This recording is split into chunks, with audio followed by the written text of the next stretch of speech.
This is an office. What is it then? Workplace is a fine fitting description. All right.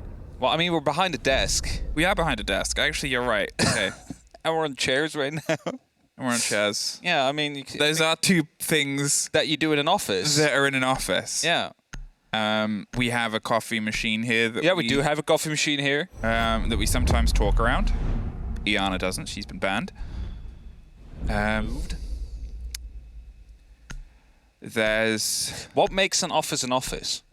What makes an office an office? Yeah, when is something an office? Oh, we wear smart casual a lot of the time. That's an office. See, we're also doing that. Outfit. So there's just a lot of things that make this sound like an actual office. But I don't mind being in this office. Either way. Yeah. We have a game. Did Medics just... What did you just say? I don't know. Is it something about water? We have a printer. All right. That's We have a very printer. office-like as well. Something else in an office and a lot of computers. Okay. 3 of our bans have come through. Kaid is going to limit some of the play around the hatches, some of the difficulties, because there are a lot of great places to hide those. Okay. Claws. Valkyrie is a very fair and very smart removal on this map. The intel that it can obviously provide can be devastating for teams on the approach. You have to look at this sort of map with that huge, hefty space of the lobby, of that side. Is still a danger. It's still a detriment, sure. You're not just going to have a Glaz sitting on the top of the parking lot for most of the game. Now angling towards Kanto. But still, when you have that heft and then you suddenly have all these new sort of slight changes towards the basement, that means that those drops are sharper and shorter. Bank really is a map of extremes. They have both angles of heft. Now the mirror is left open and the Hibana is left open. Those are two operators that were alluded to a little bit before, that if you leave them open then something is really going wrong. Not being played straight away. Empire opting to go for the Pulse instead. Shaiko on the finger. Now we have been seeing a big rise in finger play. Of course, due to the fact that the health is now a permanent buff. You get just the heal back up to, you know, plus 30. Unless you're already on your max HP, depending on your armor. Then it's just an overheal that comes through. So a little bit of a buff. Some grenades to use as well. Really makes her a great operator to go for.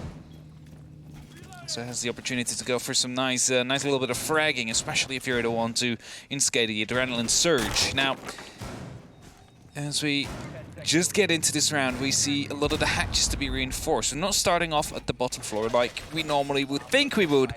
No, we're heading into the open area. It's going to be a bit of an open bomb site. The name might say it. Very often we do see a bit of a take to come down from exactly the side that we're on currently, as the Excaliburs are quickly used to get rid of some of the castle barricades. An operator that just cuts down those lines of sight so effectively.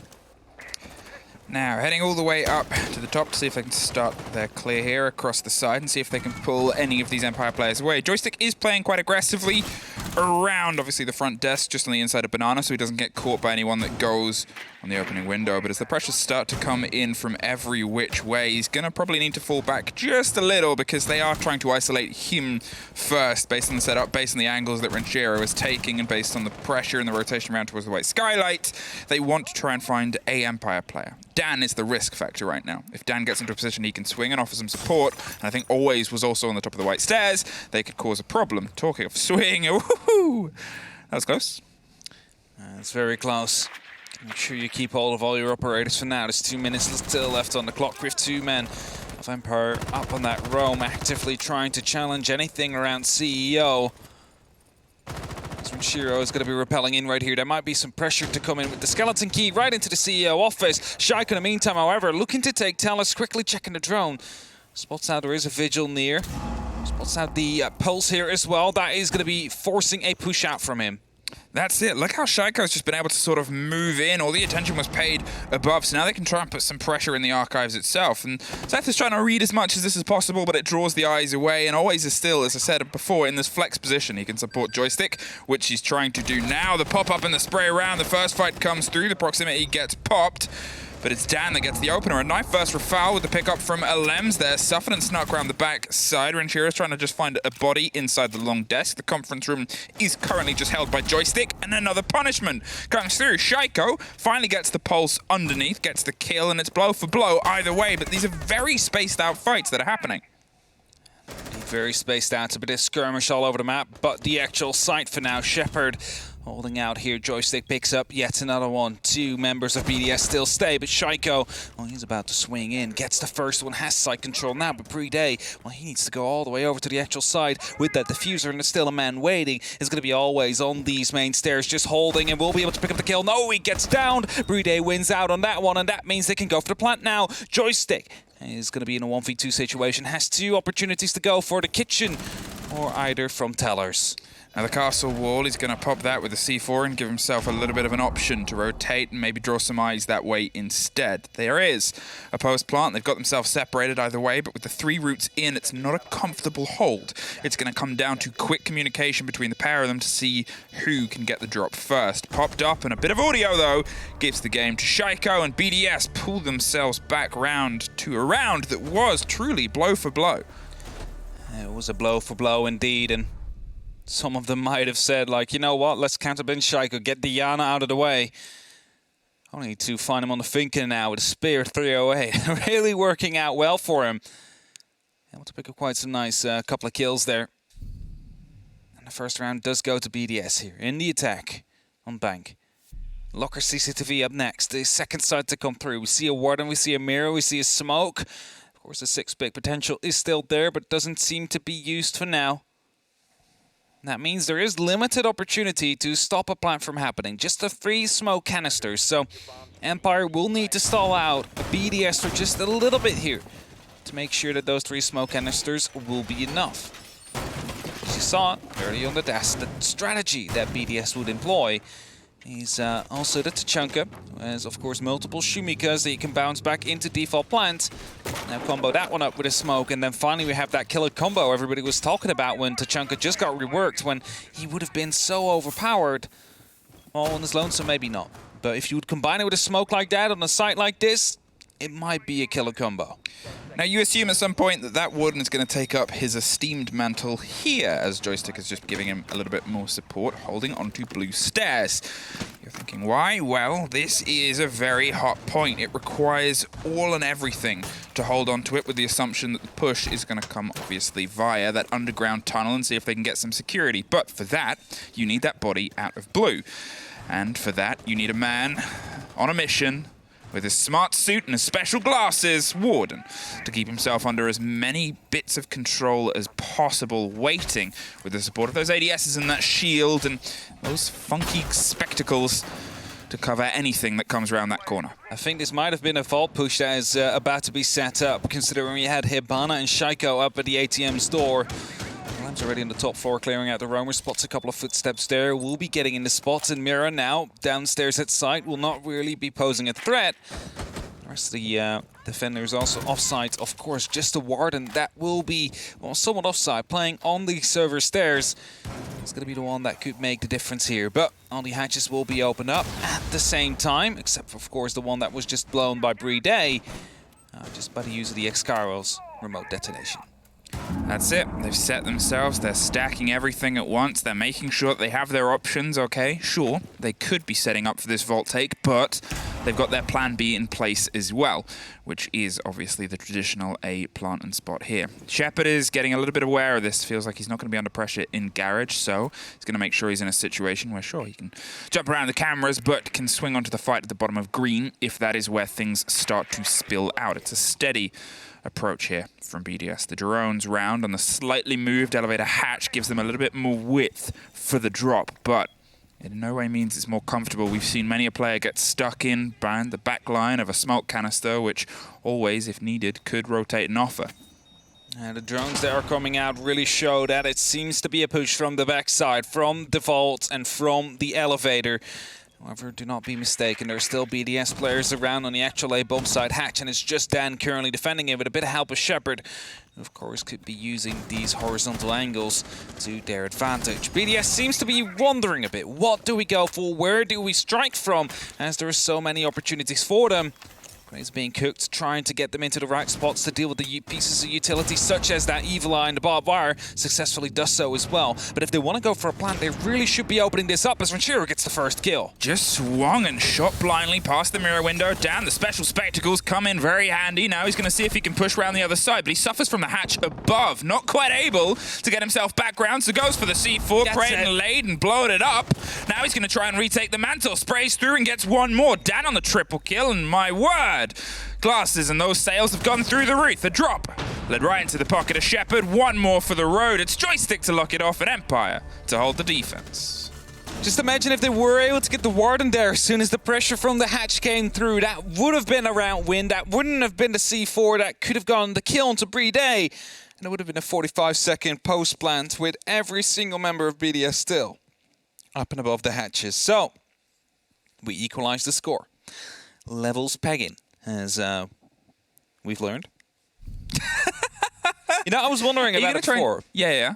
I thought it was that, but I just wasn't 100% sure, and I didn't want to say it wrong in case I would be tossing in an accidental swear, you know? It is a dangerous pairing of words. Is it?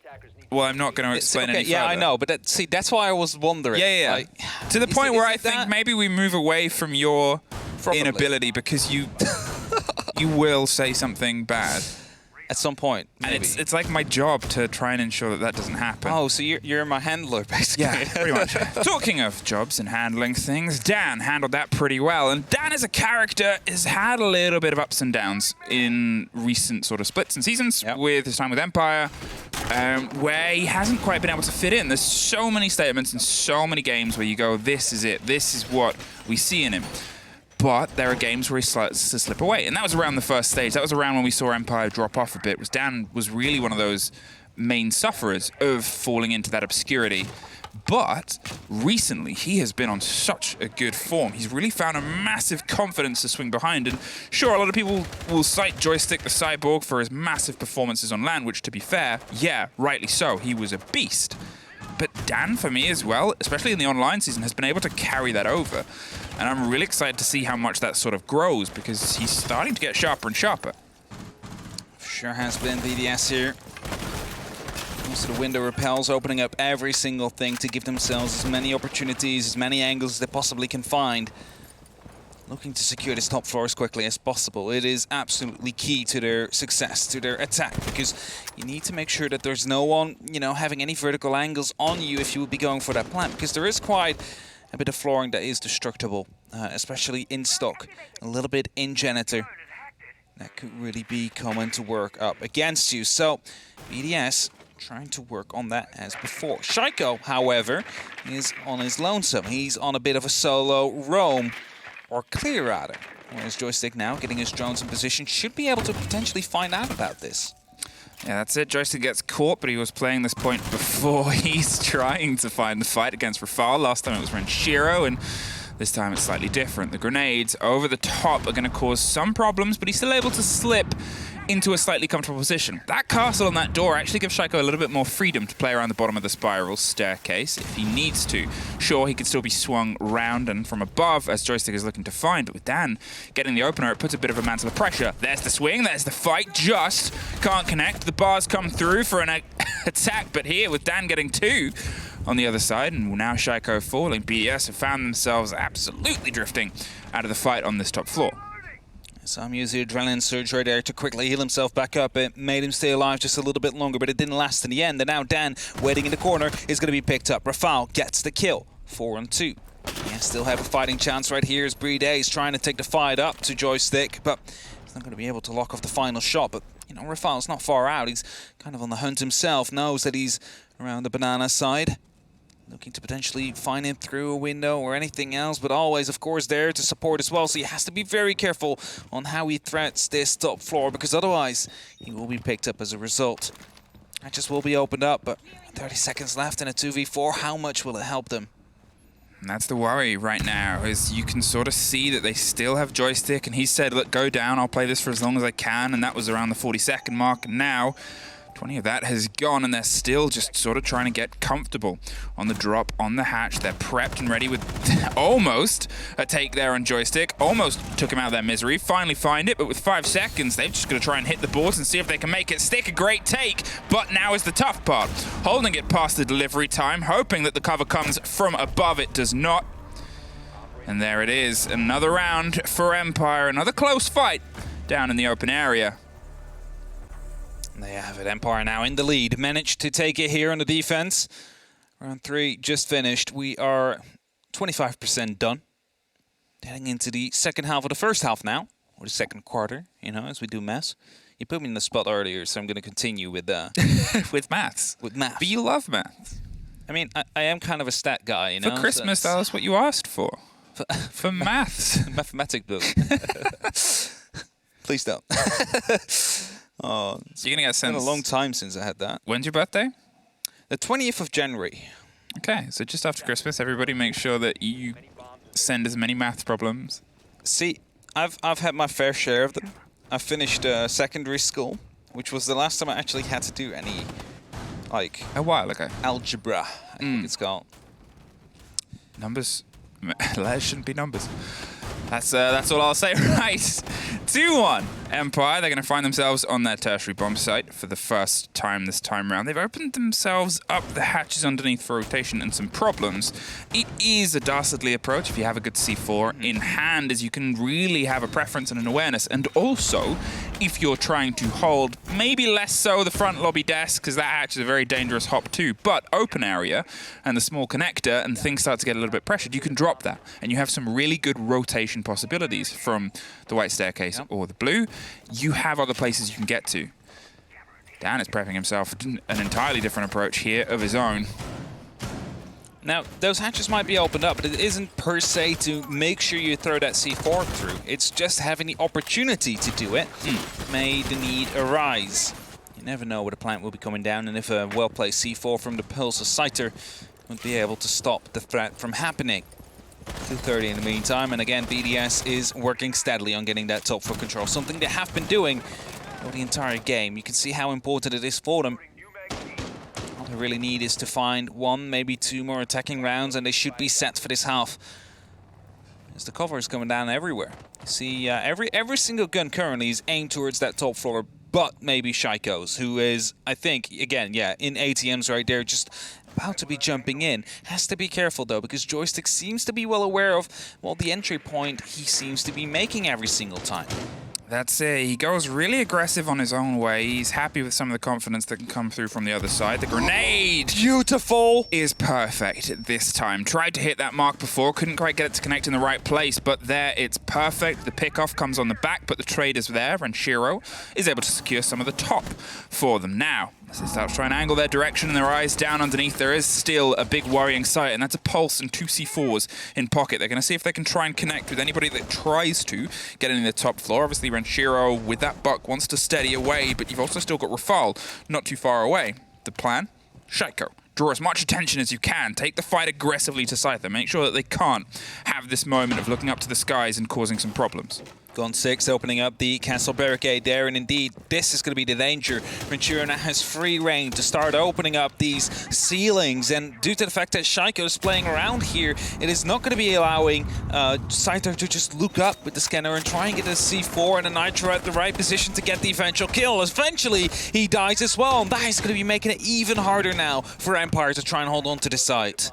45 seconds, and now they've done all the verticality that they want. It's sort of this backline. Shepard is keeping a keen eye above him, but with that UMP that is on the downward spiral towards green, they're just going to see if they can try and connect with some of these long shots. They have that little bit on the door open. You never really know if you spray through what you might be able to catch, and it just takes one swing, one aggression to go your way. Shepard with a fantastic bold rotates, able to find his way in. The C4 over the top doesn't quite connect with anybody. Playday slips past, gets the kill. Now with the final one coming through on the back stairs, it is BDS finding another round, and we go back and forth. There you have it. We go back and forth indeed. It's 2-2, and that means BDS, well, they are in a very good spot right now. 2 rounds in your second half is going to be helpful. And as you see, that right now, both teams would be on first place. Shared. That's something we haven't seen often. But It cannot end that way. It cannot end that way. Cannot end that ties. way. You know, There's no ties here. As soon as Fresh retired from being an analyst, We removed it. We removed the ties. It was just purely to upset him. That was the only reason why it was there ever. Just so he would get them. Yeah. Attackers need to locate and defuse bombs. Hey, we're back down, Anthony. We're back down in the basement, and I guess what I want to see this time around. Oh yeah, let's get it. Everyone, just enjoy hold this. breath. Perfect. Beautiful. Amazing. You knew exactly where he was, so just outplayed, you know? There's nothing else to say about it. He tried it just before, in the round before, and he went through a different window, and it didn't quite net the same result, so Shaiko learns. And that's the most terrifying thing when a machine bent on murdering learns. Yeah, that's how it starts. That's how you know when Machine the AI versus turns evil. Yep.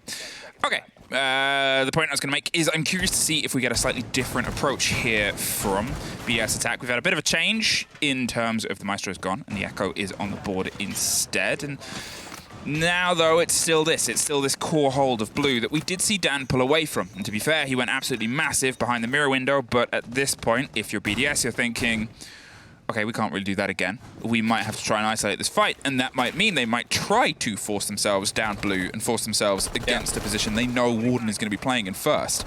That is why Alems is on Flores. Yeah, just having the opportunity to use those RCEs to get rid of either utility, displace people, or to just quickly gain information. There's so much those drones do, and they said it themselves, he might be one of the strongest attackers in the current meta now, and you know, for being the strongest attacker in the current meta, I think he's kind of being underplayed a lot. As you see right now, shields are being replaced.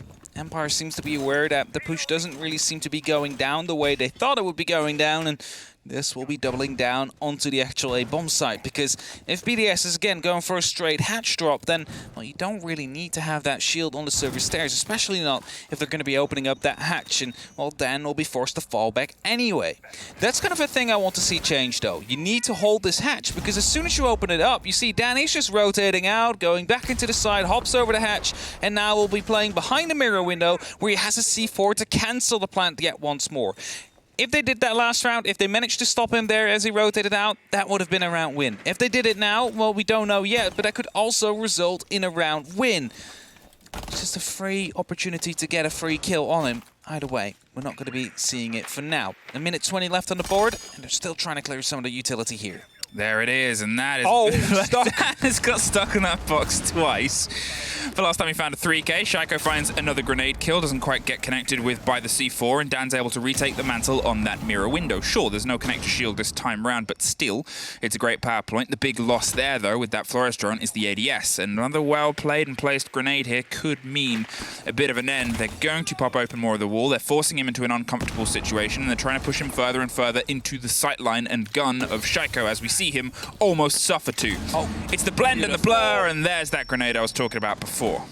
Now, smoke canisters are being tossed out. There is still 2 left in the set of always. There's 35, 37 seconds still on the clock, so there is an opportunity to stall that quite a long time. However, the smokes are coming out, so Playday might actually be starting to run in further as the second smoke canister just came through. There's only going to be 1 left as the Nitro gets tossed out deep as well, and this is when BDS needs to make sure that they strike. 0 smoke canisters left. Shaiko is thinking about maybe dropping, maybe while trying to hold off. He doesn't quite know what is best at this moment in time, but as the diffuser is again to be cancelled, it's a 3-on-4. It puts them in such a tricky situation, because wherever Playday chooses next, he's pretty much just going to have to try and stick it out, and suddenly everything's gone their way either way. The cover came through. They played the plant. It was a great sneak around the back by Rafal, who was able to take a couple of bodies, because all the attention was played towards the plant spot and towards those hatches. So the work that they'd done before early game, which they did previous, which is get open all the options, keep open all the hatches, gives you that plan B for that rotation. BDS, they find themselves in the lead once again. That's it, right? If you all seem to be striking from the same direction, why would someone watch the other way? And that's how they managed to at least get one of them out there. Jumping from the back, jumping in from the vault, allowing you to take red under your control afterwards. And we're going back to Stefan open area. The mirror's being brought, the Jackal's being 6th picked, but not quite confirmed yet. Nomad it will be. maybe to aid with gaining and controlling the top floor. You know, as soon as you get that control, just block off the hatches, or the stairs rather. No one will be jumping up the hatches. There's, first of all, no orcs, and they most likely will be reinforcing them either way, just to make sure to have that control. A little bit less worry on the side of BDS, who have already done what they need to do with 3 attacking rounds so far. It seems like, at least for now, they remain the kings of online Europe.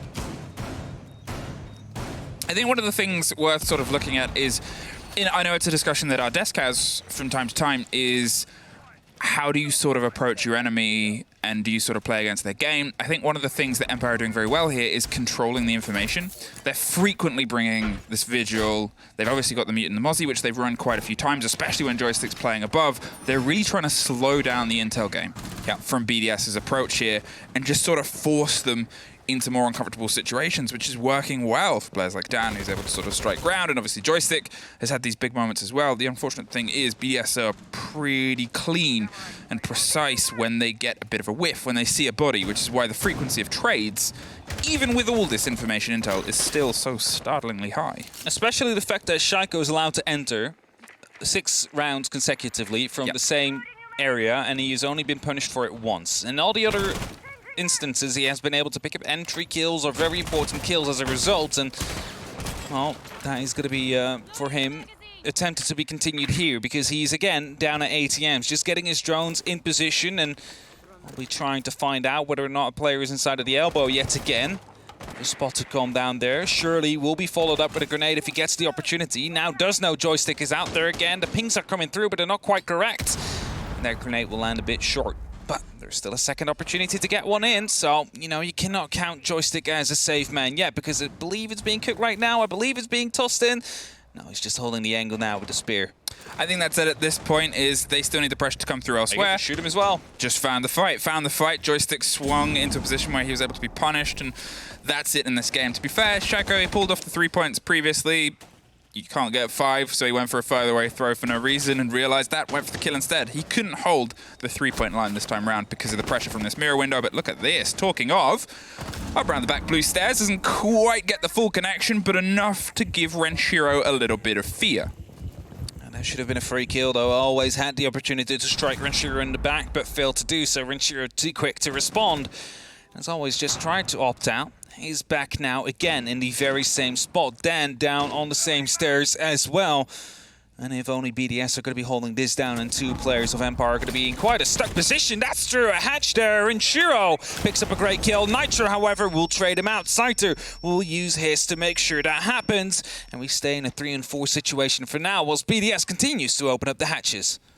It's one of the things, again, where we're seeing a little bit of a disconnect in terms of the fights that are coming through, unfortunately. Although we can talk about how well Joystick and Den have lent into this game, the remaining Empire players haven't quite been able to find themselves in this firefight. And it's not that BDS are doing much better, but it's more diverse in terms of who's able to get into these trade situations, who's able to find these fights. And this isolation of the Empire players is something that keeps coming back to haunt them there. How many angles were involved in that fight and that take, and how many moments has that happened with Shepard under fire inside? It's Rafal that gets the drop in the meantime on Dan on this bottom of square, and BDS find themselves a 4-2-half. They have it, a 4-2-half. BDS really taking the charge here, and now they'll go over to the defense, and they have their mirror available, they have their smoke available, they will have their Tachanka available, so my guess will be that we're going to the bottom floor first.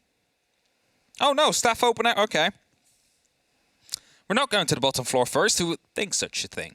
Who would think? Who would say such an... Who would say these things? I've these absolutely outlandish no clue. claims. Who would claim that? Oh, I think he did. Nah. I think it was Jess who's still sitting on the desk there. She been has no clue what we're talking about. Too enthralled by this game of Rainbow Six Siege, which, to be fair, anyone would be. Okay. Half-time. It's not quite over yet. Now we get to see how Empire want to approach, how they want to try and bring some a little bit more balance back into this kind of way of handling their opponents, because that's where they've suffered and punished. And to be fair, it's something that is more punishable, more sufferable on your defense, where we're seeing them get isolated, we're seeing these early fights, and we're seeing these roam games come together. But when it comes down to the sort of reliance on your utility or the setup, and things aren't quite connecting in the gunfights, it's more obvious. Here, I'm hoping and expecting we'll see more from Shepard, Scyther, and Always in terms of getting in to the opposing team. Yeah, so just quickly a small note, Kavan, of course, with their win, managed to overtake Empire for the spot in the EUL finals, and now with Virtus Pro winning, they're only 5 points behind as well. So, you know, pressure is kind of on if you want to be making it into the intro as well. As you see, G2, of course, with the win of last year. Starts to slip away just a little bit. 5 playdays left after this one, so you got to make sure that every single one of them will count. As the Twitch drone doing a whole lot of favor here for the side of Empire, taking out an ADS, taking out one of the chems as well. I was just thinking maybe Shaiko had a bit of a vertical, but doesn't seem to be the case. Drones are coming in and attempting to spot him out. Not quite sure if they successfully do so. 2 ADSs there, so It'll give some of the idea. It will some of the idea away. Like, this is quite strange to put 2 ADSs down there for no apparent reason. And it's of course because Shaiko's playing there, and they're going to have to give everything they got to try and clear him from this position. Now the thing about that hatch drop as well is if that gets red too, then they can generally set someone up, obviously watching across open underneath. So they have some options around open to make sure that they can't just be outside sitting on that catch window. Obviously it's decided where the pressure's going to be anyway, but still it becomes this little bit of a guessing game and just where the hold is. Shaiko's going to try and push that and stress that for as long as he possibly can, as he sort of waits to more and more pressure to amount and surmount before he takes that way out. But he's got 1 foot in, 1 foot out. He's kind of waiting. That's it, right? The more time he manages to waste right here, the better it will be as the Lems get stacked through, well, 2 walls here. It's like, okay, not quite sure where that came from, but either way, we're going to continue going. Hey, by the way, one jumped in. Oh, that's going to be Joystick. Picks up the first kill, using that Finka as well. Now manages to go for the second spray, but doesn't quite hit those shots. The Lems will be able to pick up the kill. Shaiko with the Nitro will be able to pick up yet another one as well before he gets traded out himself. And that leaves us in a 3-on-3 situation. But 65 seconds left on the clock, and Empire, well, they still need to make sure that the complete top floor is clear. What they don't know, however, is that the remaining members already dropped down, so they will be in their secondary positions, closer to the site, letting Empire do all the work that they want to do. And as they are letting them patiently clear out that top floor, they also know that every second that passes here is a second they no longer need to stall. Now, obviously, the limitation now of the hard destruction over losing the precious Hibana utility. The Finka's gone too. She's seen such a resurgence in terms of being picked up, but still, it's less. Oh no! That more of the gunfight. Always locks out Alems, takes the fight and drops the drone, puts them into the man advantage here, but with 30 seconds, they've got to see if they can try and close down on the remaining defenders. Playday still has 3 smokes in hand. If he gets an idea of where they're approaching from, he could buy some time and potentially try and loop those. Rafal, he's toying with the idea of taking a fight and getting out of there. He's going to make sure that he doesn't get caught by any of these vertical holes that are being opened. They're setting themselves up for a heavy plant in the corner. That's being telegraphed, and here comes the drop. There is the catch. The spray through doesn't quite make it. There's no one else immediately there. Takes the first kill. The second falls in a line. It's the trade over the center box, but they couldn't get the diffuser. BDS on the time. Keep the office under their control. Just in time, getting this flank around on the Thermite there to take him out and drop that diffuser. Not enough time for Empire to try and salvage the round there. A 2-on-5. And as Alam shouldn't have probably lost that gunfight above, it might have just wasted enough time for them to not really work on those vertical angles any more than they already did. And now the lockers and CCTV are coming out. You see a Mira, you see a Maestro. The question is, will we see that Tachanka we have seen before, using those bounces into the default plant, or is BDS also aware of the fact that it has an easy counter that is to come from the back? Yes, it's supposed to come in. A different setup that was highlighted on the desk, luckily, because that means that these teams keep on innovating on Bank. The map that has, you know, a little bit back, being reintroduced to the competitive scene. A 5-2, but it could very easily be an entirely different score. A lot of these rounds have been so close and so down to the wire here. BDS keep just scraping by, keep just having that little bit of wind and that little bit of skill go in their favor just towards the end, but Empire are knocking on the door of claiming so many of these rounds so far. So can they find at least a little bit more before they find themselves suddenly sitting on map point here as they go and try and approach their way all the way underneath? Playday is setting themselves up for a bit of a clear around the top, but I expected the Pulse not to be the man roaming on the top. For sure not. Zalem's just taking care of some of the, you know, the clutter that's around it. Doesn't quite need it, so, you know, just clean it up for in case you're going up for a gunfight there. Or maybe even taking out drone spots where they can hide, you know, just in a table, top of a shelf. There's many different reasons why you could go for just destroying things around the map. Sides are looking to go over. Oh, Joystick already in quite fast here, actually. 30 seconds we are in, and Joystick already clearing out the entire top floor by himself. Just face checking it with a drone on the other side of it. Now going over to that first floor. Spots a rotation, spots a camera that's on. So knows that this might be a little bit more of a dangerous clear than that top floor just was. Thought they might be able to punish somebody who was loose around the top. Thought they might be able to try and get in with some aggression. They saw that there was at least 2 bodies there before, but BDS weren't going to play that game. Always as well, cutting through the core, the middle of the site, opening the rotations that they need to keep this high pace up from Empire. They want to make sure that all of those near misses, all of those rounds where they've been so close to pulling points, are going to stay as wind behind their sails. The opening of the hatch as Scyther finds the next. It's just pace that they want to apply here. That's it. The sooner the better. As Dan spotting out the mirror window now, deciding to send a stretch drone on a little bit of a mission. They need to take out that drone, that camera drone mirror window. There you go. So just the canister needs to be shot. There you have it. That is going to be making things just a little bit easier. Shiro has no clue where it just came from. 3 ADSs, however, to support them. No grenades will be falling into his spot to try and take him out, but as there is going to be some Excaros to try and open up the gap a little bit more, Shiro's in a bit of trouble, and that means Rafal, the secondary position, will have to use these smoke canisters to save the round. But with a minute left and Dan getting the first kill, this might just become a little bit harder. Shaka took a fight from a very long range, but Dan, well, he wanted to meet that mantle and took the medal of all that he needed. They have the secondary mirror window. They can try and fool their way back further as Joystick tries to put some pressure onto the bottom of the green stairs on the opposite side. They're concerned about the hatch that they used to punish Empire in a similar situation and position, but they have 40 seconds. They have a little bit more time to try and do a little bit more of the groundwork here as the first canister clears. That's another 30 seconds that you're looking at with the 2 still in pocket. If there is anybody who demonstrates how well to use these, Rafal, well, he's that man. Shepard is just going to play that game. Can't quite tank it because the C4 made otherwise. There it is. The catch Renshiro waited such a long time for is able to make it a big glove. Always in the meantime puts the pressure back on. Rafal is the blow for blow. This is happening all over the entire site. So Alems is like, well, I'm going to find a fight upstairs. Joystick, he's dancing around the game of the hatch. He's not quite sure where the confidence is, so he goes for an even bigger roam all the way to the other side on the far side as Playday hops in, drops in 2 seconds. He's got to see if he can make it. He found it. Playday able to win the gunfight there, force the thermite off the defuse, and gets that kill as well. The drop in from the Finka just delayed. The Lambs, of course, putting up the pressure as well by going all the way around, deciding to not take the fight on the open area, but instead go to the servers. A very great call by him there, as that would have been the backup situation. Would you have lost the actual site? You could have actually taken it back from the back there and pinched him in.